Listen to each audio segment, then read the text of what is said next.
Recording in.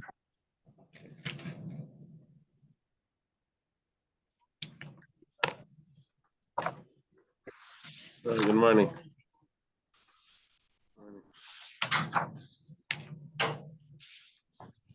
Thank you.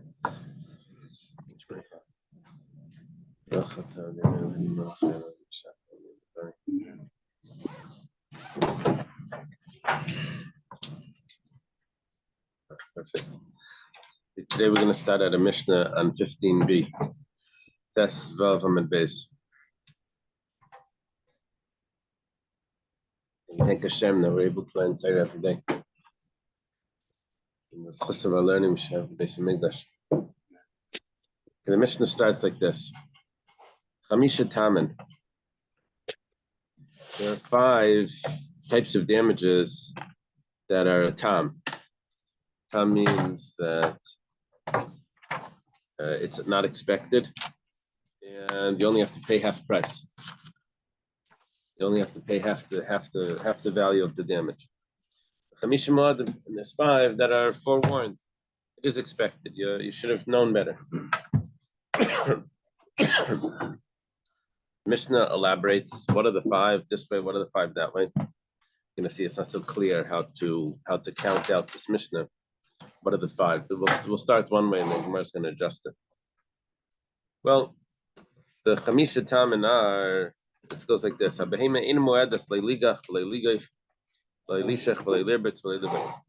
animal is not a muad to gore, means with his horns. That's ligach. Ligach, not to push with its body. Leilashach, not to bite. It eats. That's one thing, but to just go ahead and bite somebody or some animal, that it's not regular. But it's not to crouch down on something to break it, to sit down quickly on something. And not to kick. Now it walks, but this is like just to kick, just to break. So that's abnormal, and that's considered keren. Keren means that it's intention to do damage, and you only have to pay half price for these 5 types of damages. Okay, now let's take a look at the 5 that are a muad. Hashein muad is lachalasaroyla.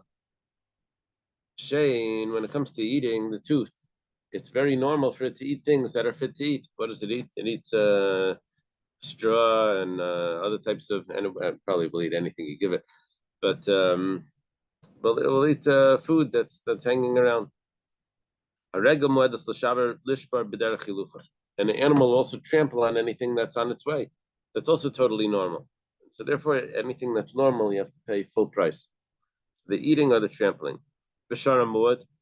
And also there's a sharamud. Now we're talking about keren, talking about when it damages on purpose, but it was warned 3 times, right? It was forewarned, it becomes a sharamud. That's also pays full price. Sharamazik, Bishas Anizik. Who else has to pay full price? If there's an animal that goes into the domain, into the property of the damagee, and it does something over there that's abnormal, you have to pay full price. That's the opinion of Reb Tarfon. So the trampling is that's considered a normal activity, and therefore full price. Yeah. It's as if it's for one. Yeah. That whole concept of the muad, that it takes 3 times, that's only if it's intentional damage. But if it's just eating or trampling, it's automatically forewarned. Even the first time pays full price. And then there's one other time it pays full price, even if it's intentional damage. That's if it's b'rshus hanizik, according to Reb Tarfon. If it's in the property of the damagee, of the victim.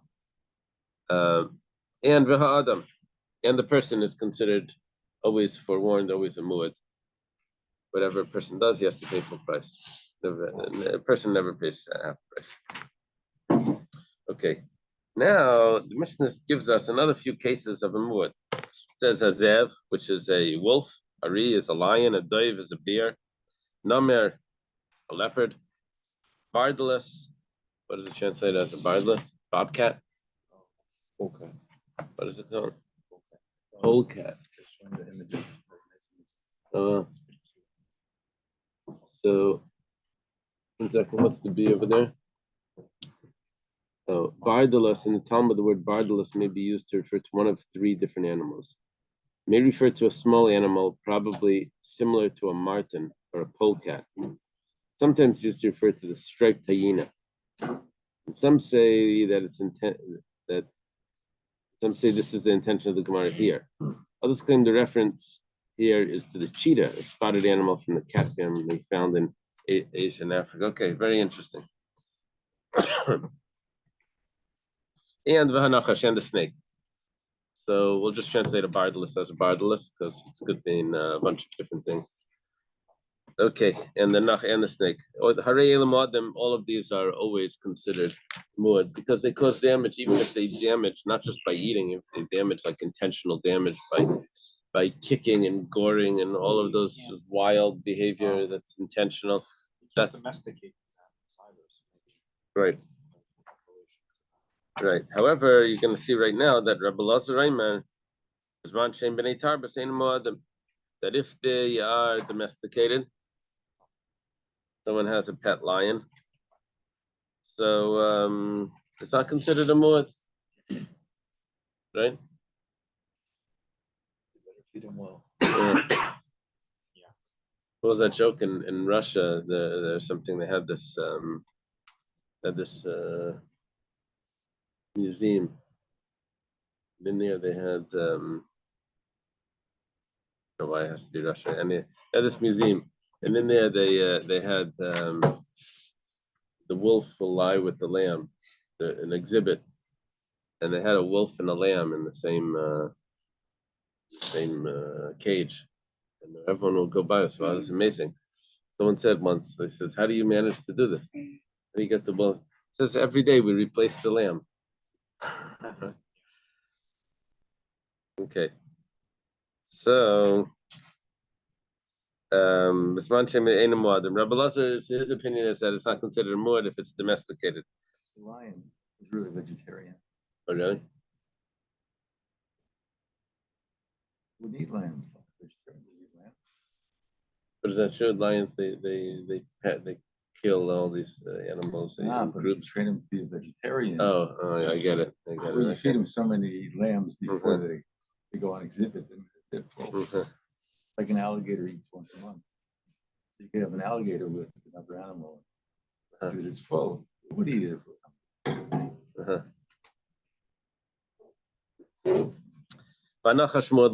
A snake, even according to Rabbi Lazar, is never domesticated. Okay. Let's go to the Gemara. Gemara says, you see, you have to recognize over here that Keren, the obligation for intentional damage, which is half price versus full price, that's taking place in a public area, like in the street.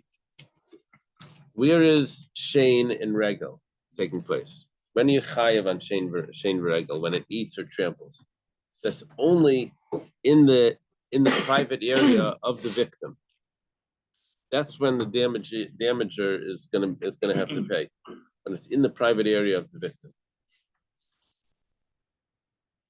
So when the Mishnah says that we're talking about Shane, which is muad, what's the area? Michlal, the b'chatzar nizuk askinim. Obviously, we're talking about the courtyard that belongs to the victim, the damagee. And we said over there, behema ein mu'edas l'shalim kula, that the animal over there doesn't pay full price. So if we're talking about in the property of the victim, so that's the case where we're also talking about where it's a tam. Because what are we switching over here? We're switching from Keren, when it gores, to if it eats. But the location doesn't seem to change. We didn't mention that we're changing the location. That means that if it gores in a private area, in the victim's courtyard, the chatzar hanizik, so then he should pay half price. If it eats in the chatzar hanizik, then it pays full price. The problem is, Mani, which opinion is that? That's the Rabbanani. That's only the opinion of the Rabbanan that argue on Reb Tarfon, that they hold that Karen pays Chatzi Nezek not only in a public domain, but also in a private domain, in the domain of the victim. It also pays Chatzi Nezek. Okay, well, there's no problem so far. However, a Maseifa, but if you read the Mishnah further, this becomes problematic because the Mishnah says Shara Muad v'Shara Mazik v'Shas Nizik v'Adam. In the list of what's considered a muad that pays full price, we have a Shara Muad, which is gored 3 times, and then we have a tam animal that did not gore 3 times, but because it was in the property of the nizik, in the victim's area, in the victim's courtyard, so then he has to pay full price, and also a person pays full price. Asan Reb Tarfon, that follows Reb Tarfon. That Keren is not a normal behavior, and it has to pay in the Chatzar Nizik Shalom. So the problem right now is that we have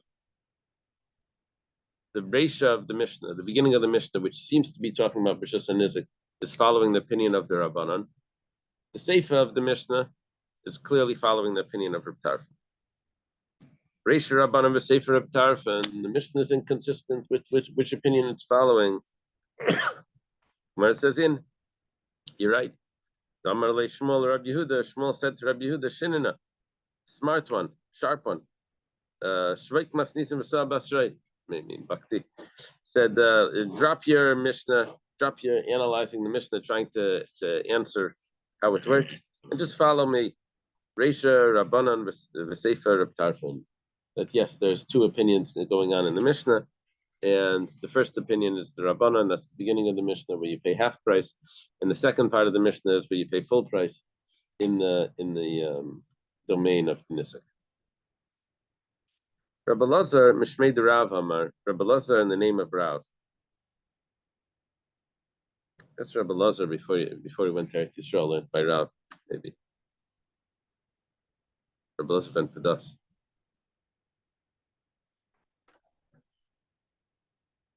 They're not going to give you any commentary. Rabbi Lazar Mishmei de Rav Amar, Kula Reb Tarfoni. The entire Mishnah is Reb Tarfon. The yeshivas call this, when you learn an answer like this, they call it an ukimta. Ukimta means you figured out a scenario where you'll get things to fit. It's not like a real answer. It's just like, in a certain case, you can actually have that it works out. So really, it's called Reb Tarfon. Reisha, the beginning of the Mishnah is b'chatzar hamyuchedes leperis lechad me'am. Why are you chayav on shein? Why is he responsible to pay for when the animal eats? It needs to, the only way that would be possible is if it's the domain of the victim. Your animal went into someone else's courtyard and ate up his strawberries or whatever. So you have to pay for that because the animal was in the wrong location and it ate it. So who was allowed to put their fruits in that courtyard? The nizik. And so therefore you have to pay full price because then it ate it over there. However, one person had the rights to keep his vegetables and fruits there. The other person was but both people were able to let their animals in there. Oh, so we're dealing with the same courtyard. When it comes to shein, when it comes to eating, it's considered a rishus hanizik. When it comes to keren, it's considered a rishus harabim. And because of that, keren is chatzi nezek and shein is nezek shalom. How do you manage that? Because the food that was there was only the only one person had the right to leave their boxes of fruits over there. In rishus hanizik, but both animals were allowed to be private? In that. It's a private area, but both animals had the right to be in this area, but only one of them had the right to keep his fruits there. So it becomes a rishus hanizik for shein, and it becomes a rishus harabim for keren. That's why it's chatzi nezek. Yechid is private. Rishus hanizik is not only private, but it's private of the victim. Rishus means domain, and nizik means victim. L'gabe shein, when it comes to shein, havli chatzer nizik, we'll consider it chatzer nizik. L'gabe keren, have rishus harabim. Regarding keren, we'll consider it a public domain, and that's why it's going to be chayav chatzi nezek. In other words, the contrast in the Mishnah that keren is chatzi nezek. When it gores, you pay half price. When it eats, when it consumes food, then you pay full price. And we needed one location to contain them both. And how is it possible? Because if it's in a public area, then Shane is pater. If it eats in a public area, it doesn't have to pay at all. And if it gores in a private area, it has to pay full price according to Reb Tar. So how are we going to get half price for this and full price for that if it's in the same domain? So Ravina, was this not Ravina? Rabbi Elazar Mishmei Rav figured it out. Says that it's the type of domain that it depends on what we're talking about. For Shane, it's considered a Shasa Nezek, Chayiv Nezek Shalim, and then for Karen, it's considered a Shasa Rabba. It pays half price. Amar of Kana. Kana says, Amrisa Lishmaita Kameda Rav Shvid mi Nardai. I've said this over in front of Rav Shvid from Nardai. If Amarli, he said to me, Mi matzis mukmas lakula karab tarfan. Can you really say that the entire Mishnah is Reb Tarfon? Paktani Hashem Moedas Lachal Asaroyla said that Shane, it eats, it's a muad to eat things that are fit for it to eat. What is fit for it to eat? Anything that's edible. Let's say a book or something. Something that the animal wouldn't go for. Royala in, only if it's royala. Shane royala, but if it's not fit for it to eat, then it wouldn't eat it. And not that it wouldn't eat it, but you wouldn't be chayav for that. When are you chayav? Only if it eats something normal. You see, one of the criteria of the category, because we have 4 categories of damages, one of the criteria that something that fits under the category of Shane, which means that it consumes, is that it's food that's normal for it to eat. Not something abnormal. So when we said in the Mishnah, we said, when is Shane a muad? When it eats something that's normal for it to eat. So now they added in those words, normal for it to eat, that means only if it's normal for it to eat. If it's not normal for it to eat, it's not fit for it to eat, then we would say that it's not considered Shane and it's going to be chatzi nezek, because that's considered keren. It goes under the other category of something that's abnormal behavior, goring or Reb Tarfon. But if we say that your Mishnah is following Reb Tarfon, Amar Mishnah Karen B'Chatzar Nezek Nezek Shalim Mishalim, what's the difference if it's normal for it to eat or it's not normal for it to eat? You have to pay Nezek Shalim anyway. Because Reb Tarfon holds that even something that's abnormal goes under the category of Karen. In a Chatzar and Nezek, you have to pay full price. So that diuk in the Mishnah, that only if it eats something that's considered food, that's on its diet, so that would be considered, that would have to pay full price. That's not a good diet. That's not a good implication. That's right. Something that's not on its diet, that it wouldn't eat. It walks by every day, never eats that. So that would be considered keren. It would be half price. And here we're saying that if it's following Reb Tarfon, it really should be full price, because Reb Tarfon holds if it's in the private domain of the victim, pay full price even if it's abnormal. I looked back here. It said that this was done in a jointly owned courtyard. In a jointly owned courtyard. Yeah, that's the opinion of Rabbi Elazar, that it's a jointly owned courtyard. Okay. El Rabbanani. So we adjust this. He says, really, it's the opinion of the Rabbanan. We're going to reread the Mishnah now. It's going to be very different than the way we read it.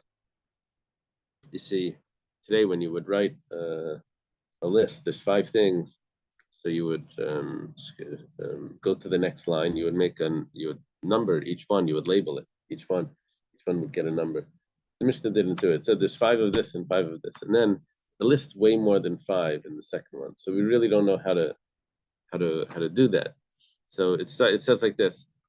But the way that we're supposed to read the Mishnah is Chamisha Tamane. There's 5 things that are tam, that it's unexpected damage, and you only have to pay half price. And those are the goring and the pushing and the crouching down and the kicking and the biting, whatever. Okay. Vim huadu. We left some words out in the Mishnah. We're adding in these words. But if it did it 3 times and it was forewarned, Chamishtan muadin, then these 5 become a muad. Even though these things are abnormal, but if you do it 3 times, then it becomes the normal and it becomes a muad. Okay, so that's the 5 and the 5. This is totally not the way we learned the Mishnah. The second 5, the Chamish Muadin, was some other list of Shane and Regel and now we're not talking about. Now we're talking about Karen. That's a muad. No, that's the 5. There's 5 Tam Karen and there's 5 muad Karen. Same ones. The Shane v'Regel. Now the Mishnah continues.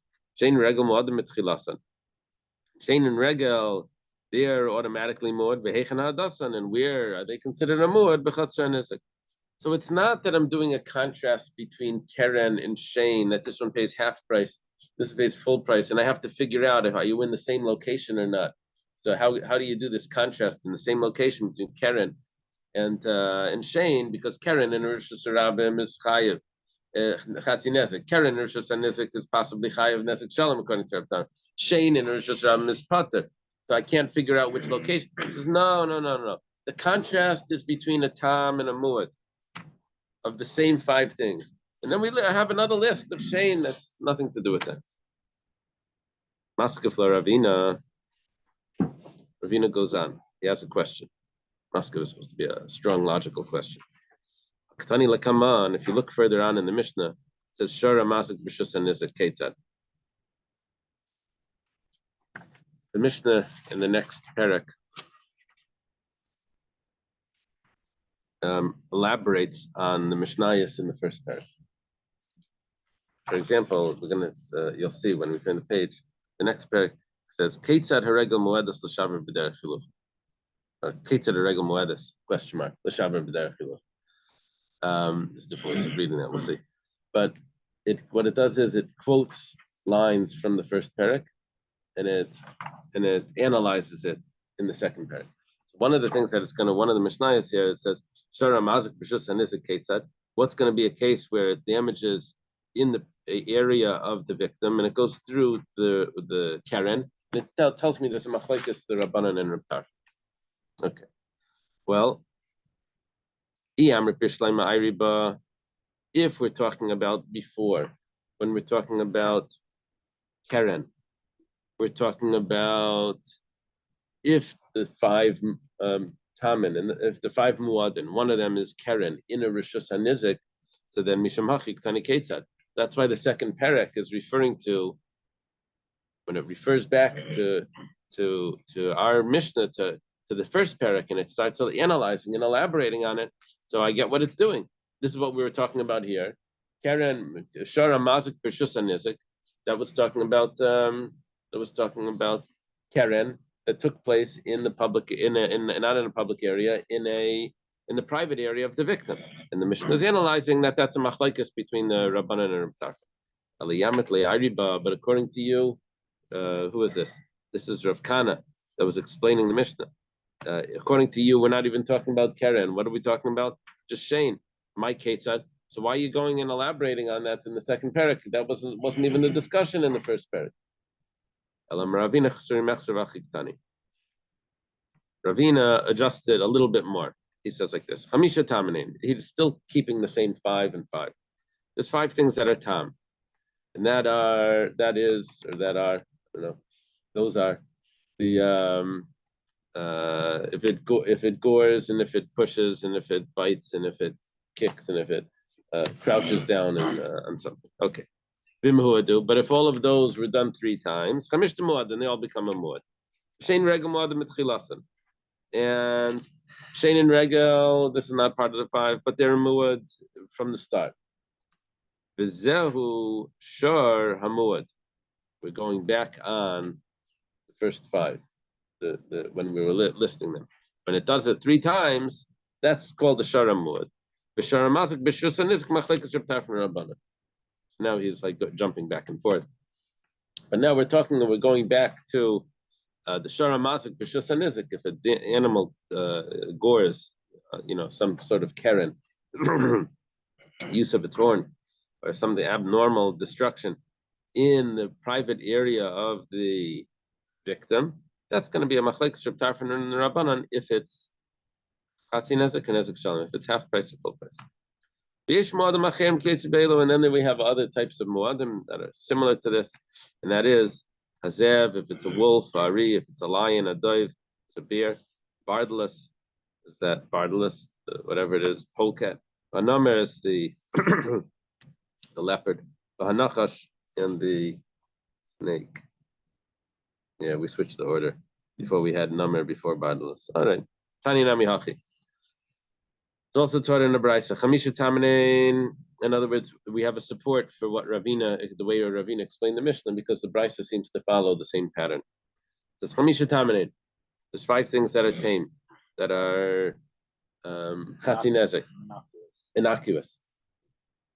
What does that mean, innocuous? Is that it's not harmful? Not obvious. Professor's right there. What does innocuous mean? Innocent. Innocent. Not guilty. Uh-huh.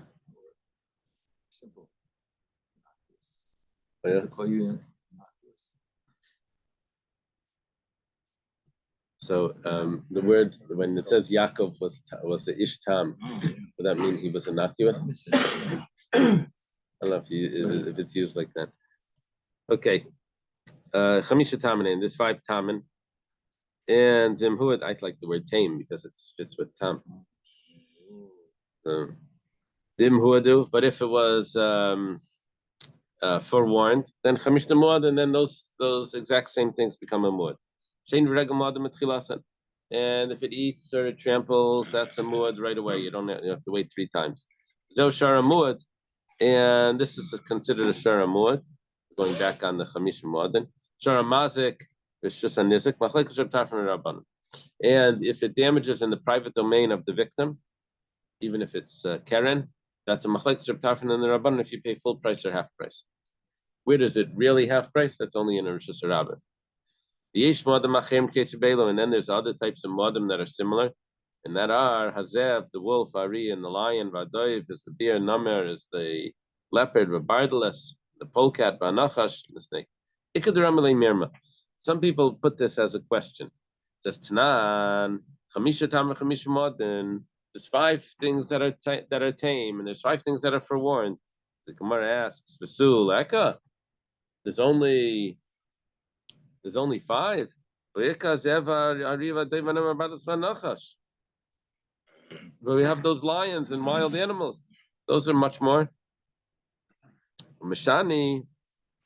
The Gemara answers, that you have to reread the Mishnah like this. It says, Chamisha Tamanin, there's 5 things that are tame. Dimhuadu, and if they become forewarned, it happens 3 times. Chamisha Madan. All 5 of those become muad.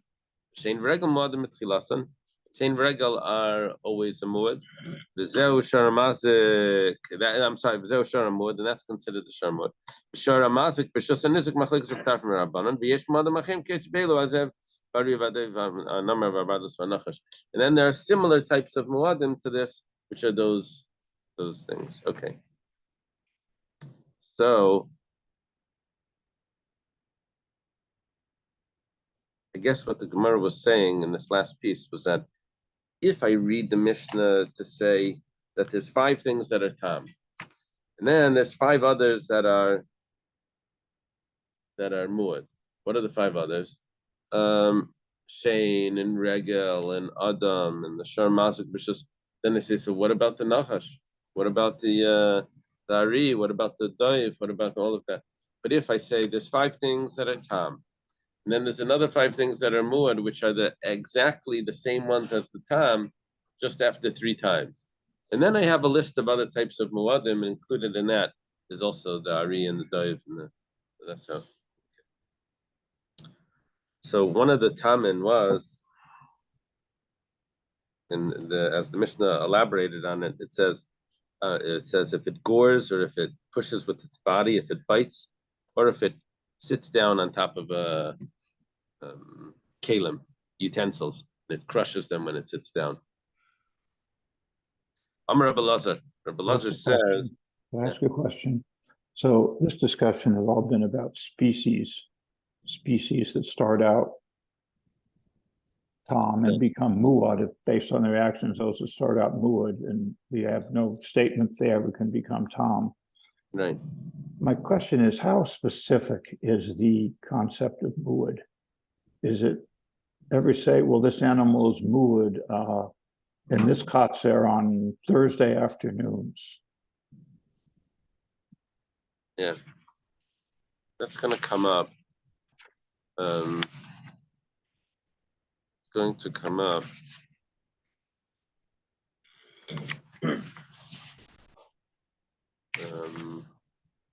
So it does come up, the discussion comes up at some Well, point. it's going to come up if it's muad for specific days, Okay. or muad for specific animals. Yeah. If it's a muad only for animal, yeah, it's going to be on Chafav. Is it Chafav? It's going to come up. We're going to have it. It's going to discuss this, those details. Sometimes it could become a muad that it becomes a muad for everything. Sometimes it was very specific about who it likes to gore. Mhm. Like the Gemara is going to talk about that it only gores on Shabbos. The explanation was it got wild when it saw the fancy clothing and the jewelry. It's like a bullfight. Yeah. Or maybe it's more for all the days of the week because it gores all the days of the week. Okay. So it says lately bites. It's not common for it to crouch down on something and break it. That's only if it's crouching down on big vessels and breaking them. But small vessels, it's normal for it to sit down on top of them and to break them. Now, what this means is that anything that's normal for it to do, you're putter in the Rishus HaRabim, and you're chayev in the private domain of the victim. So, what Rabbi Los is really telling me is that if it sits down on big vessels, big pots, pottery, it crouches down and it breaks it in the public domain, you'd have to pay half price because that's not normal. And okay, what about small vessels? Small vessels is normal, and you don't have to pay anything. The public domain, because it's considered regel. Derech hilucha, it's a normal thing for it to do is to crouch down on smaller vessels, and in public domain you don't have to pay. If it would be a private domain, you'd have to pay full price, but in public domain you're exempt. Lema Messiah, let's bring a proof to Rebbe Lasser. It says an animal is a muad to walk normally, l'shaber and to break, l'mayach hasadam and to squish a person, v'sabeima v'sakelim, to squish a person, an animal, and vessels. That's normal for it to do, to squish it. Okay, you see that there must be a type of vessel that's normal for it to squish, and that would be if it sits down on it and it breaks it. So you see that it is a normal thing. So how did our Mishnah say that it's not normal? Because our Mishnah was talking about large ones, and this Bryce is talking about small ones. Mar says, Dilma minatzad. How do you know it's talking about where it crouches down and then it breaks it? Maybe it squishes it because it walks through. It doesn't know its own size. Doesn't realize it's a wide load, like the truck. And as it walks through, it squishes things along the side. Doesn't mean it's crouching down it squishes it along the wall. Ikadamri, like Bilam's donkey. Ikadamri, or was that on purpose? I don't think so. He didn't want to squish his foot. It just he had no room to go. The angel was there. He was there.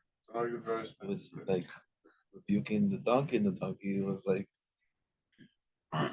Yeah, but the animal didn't do it just to hurt Bilam, right? It wasn't intentional damage. The animal had nowhere to go. It didn't realize that it was going to squish his foot. Defense attorney for a donkey. Okay. So Some say it like this: that Rabbi Elazar said, "Don't say we're talking about pachim gedolim, only big ones to lavorchu, because that's not normal. Pachim ketanim morchu, but maybe we would say that small vessels would be normal. Alafilu pachim ketanim nami lavorchu, but even pachim ketanim is also not normal. Exactly the opposite of the way we put this, and therefore there would really be no difference. Meisvei, there's a question. You have to be able to say that there's a difference between big vessels and small vessels, because we have a brisa that says it's normal for it to squish a person, an animal, or vessels. So Amar Rabbi Elazar Dilma Menatzad. Rabbi Elazar would explain that it's not talking about that it's sitting on it, squishing it on the side as it's coming through.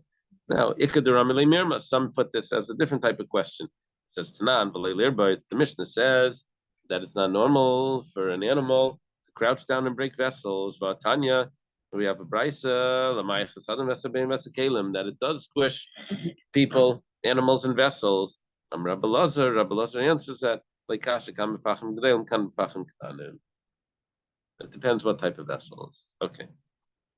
Ways of posing the question over here between the brises, the Mishnah and the brise. Azevari, a wolf or a lion, etc. My bardless, the Gemara asks, what's a bardless? That was what we asked also. Rabbi Yehuda, the Gemara gives an answer, nafraza. It means it's a nafraza. Okay, everyone knows what a nafraza is. Yeah. And the Gemara asks, my nafraza, what is a nafraza? The Gemara says, oh, Rabbi Yosef. Rabbi Yosef says, appa, it's an appa. I don't know. What is an appa? Do they give a word for an appa? It's the 33. It's a very big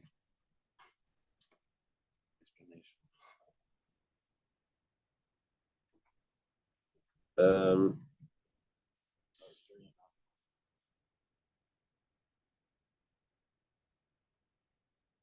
Some say it's a polecat. Some say it's a putois. By the way, a polecat is a small mammal of a weasel family that preys on poultry. So it may be a cholda, which is a weasel. hide your chickens.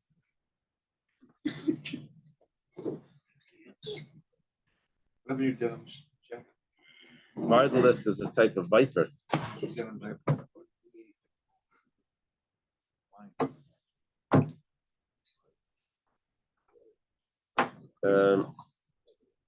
Some say, according to the Rambam, uses an Arabic word of altzaba, which according to Rabbi Y. Kafir means a hyena or a cheetah. Okay. That's what we came up with those before. We said those. That's the art scroll. Okay. Can't talk about can't chew. Yesterday we mentioned I mentioned Rabbi Kulitzman, Oliver Shom from Kendall Homestead, where it was. So, you hear the story and you say, who's got lions in their backyard? So his son, who lived down there, at least this was 30 years ago, had a pet tiger. Oh, really? And all the people in that area apparently all had these pet exotic animals, and they required licenses, etc. I don't know why he's playing Crutchman music right now. I don't understand. Okay, interesting. So I'm just saying Love the that background music. it doesn't happen anymore, Yeah. but it could. Right. There were gorilla places where they kept refugees from circus gorillas. Sometimes they get out, they mess up. Right. The gorillas aren't one of the types mentioned here. Right. You want to say a bardalus is a gorilla? Yeah, let's say. Okay. Chimpanzees. So I'm Rabbi Yosef Appa. The Gemara has a question. Basically, what we just said is that bardalus is a nafraza, and a nafraza is a appa, which basically means that appa is a bardalus. The problem is, Reb Meir says appa tzavua. He adds in another animal that's also a wild animal, causes damage. So it's called a tzavua. Rabbi Elazar adds in the nachash.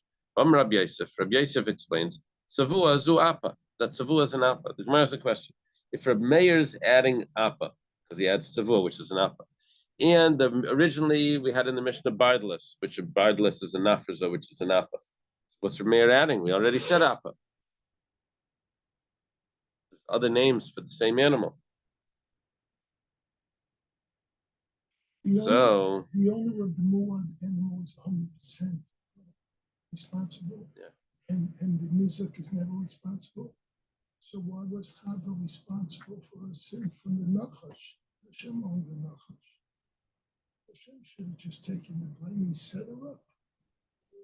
no, but she voluntarily ate from the fruit. After he was a sly person. We're missing Divrei Rani.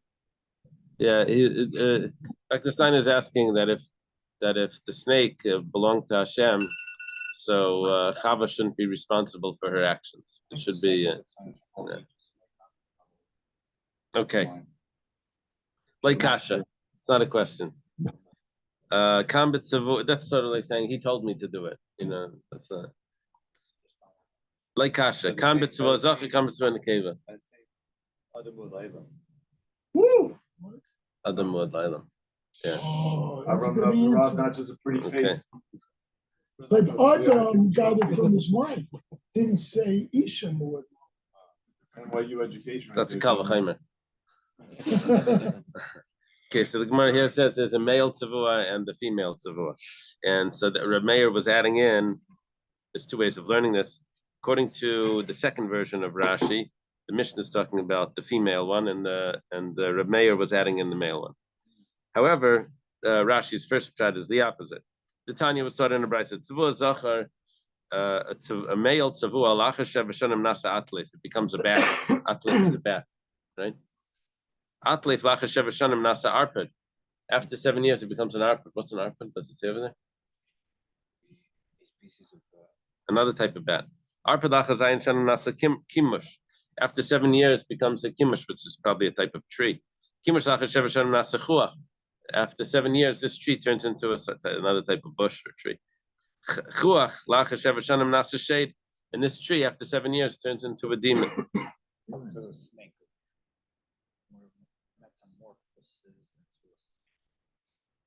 Which one is the snake? The chuach is the snake? The shade is the snake? Oh, no, you're right. No, That one's no, 1 second. Now, Shidduch Shel Adam, the spine of a man, after 7 years, turns into a snake. That's only if it doesn't bow by Maidim. Okay. When I didn't look it up now, but I remember when I learned this, it was interesting marsha. Just see. Okay, thank you. Oh, okay. Snake down this way. Oh, no. Cobras go like this. What was this? What daf we on? Test what design? Yeah.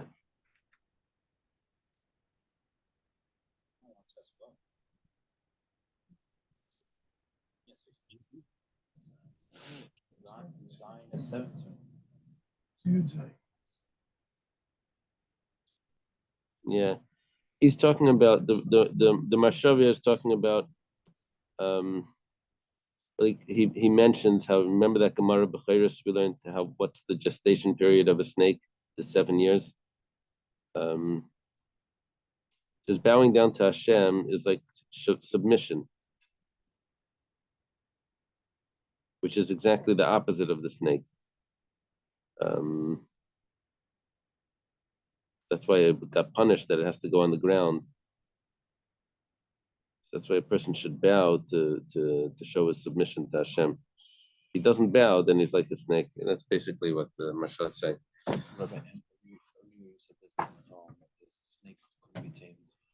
Cannot be tamed, right? Okay. Amar Mar, the master taught Meir Ma'af. Also the animal called Tzavua. Rabbi Lazar Merafanachas. Rabbi Lazar adds in also the snake. Gemara says, V'nan Tanan, Rabbi Lazar Mizmanchim Militar B'sein Mu'ad, V'anach Shmo Mu'ad Lailam. Rabbi Lazar doesn't say also the snake. Rabbi Lazar says only the snake. Because Rabbi Lazar's opinion is that the other animals could be domesticated. The Gemara adjusted says Tani Nachash. Don't say Af Nachash, don't say also, just say snake. Amar Shmuel. Shmuel says, "Ari b'shus rabim," a lion. The Gemara here is going to discuss if a lion eats its prey while it's alive or after it's dead. So Shmuel says, "Ari b'shus rabim daras v'achal pater." That's a silly question. The lion's always alive while he's eating. A little We levity. have that. Come We on, have that. guys. So he says that it's very normal for him to eat while it's alive, and therefore in a public area, if it eats while it's alive, it's going to be pater. However, taraf achal, but if he rips it apart, kills the animal, and then he eats it, so that's abnormal, and then he's going to be chayiv. Because in a public area, you only chayiv for abnormal things, not for normal things. Daras v'yachal pater. Why is he? If he eats while it's alive, he pounces and he eats. Given the orchel midrash, since that's normal, since that's normal, so it's like he ate fruits and vegetables, which is pater in a public area. Taraf, the Gemara asks, you telling me that it's not normal for it to kill it, and that's why he's going to be chayiv if he actually kills it? The treifa lavorcha, you're telling me to that it's not normal for it to kill it. But we have a pasuk that says, is it, how do you pronounce that? Bade or bidei? Guroisav. The lion pounces and for its cubs. And it kills the animal for its cubs. So it says, yeah, b'shvil guroisav. Not for it to eat. For it to eat, it leaves it alive. It just eats it while it's alive. But for its cubs, it kills it first and then it brings it back to so Like the mother cutting up her French. Machane klilavaisa, which is another type of word for its cubs, and it strangles for its cubs. Yeah, that's b'shvilavaisa. So it kills it in order to bring it for the cubs. The imali teref chayrav, and it fills up the its holes, its hiding places, with its prey, dead prey. That says b'shvil chayrav manaisav. It doesn't eat it right away. If it's eating it right away, it doesn't kill it. That's basically what the verse say. Treifa, and it tears it up. It says b'shvil ma'inaisav. That's for its like hiding places. But Tanya, but we have a brayso v'chein chaya shenichzal chatzar nizik tarfa bein v'achla basar mishal nezik shalim. It says if it goes into a chatzar nizik. Now a shein is chayav in chatzar nizik if it's normal. Here you're telling me that it's eating in a chatzar nizik, and it's going to pay nezik shalim, which we think is something that's normal. The Gemara could have answered that it's tarfin, but the Gemara says really it tore it up with the intention not to eat it right away. So it's chayiv for killing it because that was its normal way of tearing something up.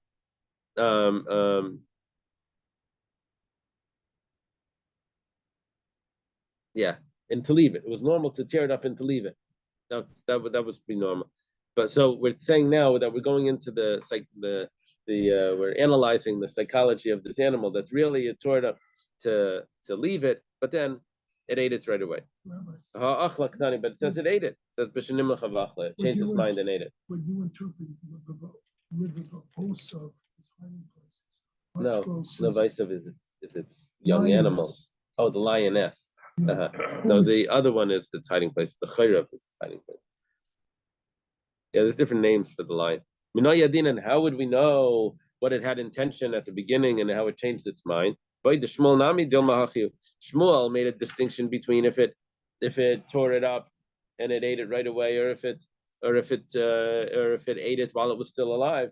Maybe if it tore it up and ate it right away, really it tore it to keep it for later, and then it changed its mind and ate it. How do you know that while it was tearing it up, while it was killing it, it had intention to do it? We have to divide this up. It says, he tore it to leave it. Or he pounced and he ate it. So not tarfa, it doesn't go all together. Not that it's two separate things.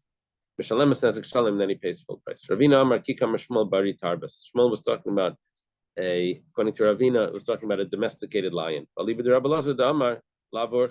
And it's following the opinion of Rabbi Lazar, who says that lions could be domesticated and then it won't be normal for it to do it. So then, why only is he chayav if he tears it up and eats it right away? Maybe even if he pounces on it, he should be chayav, which is considered not normal right now for him to do it. because it's domesticated. The Ravina lava shmolet. My Ravina wasn't talking about shmol. Ela masnisa was talking about the brisa. That kitani masnisa. What was the brisa talking about? Bari tarbas v'alibad Rabbalazar damalav orchi. Was following the opinion of Rabbalazar that says that it's a lion could be domesticated, and if it's domesticated and it's not normal for it to do this, then it's going to have to pay even in a Rosh Hashanah. Where it says then he shouldn't pay full price, should pay half price.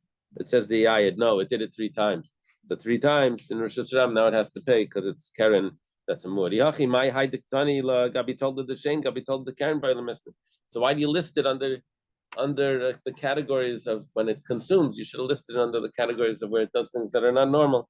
Where it says that's kasha. Okay, let's leave it over here. Woo! Have a good day, everyone. Welcome back, Jeff Gassner, Queens, New York. Okay, thank you.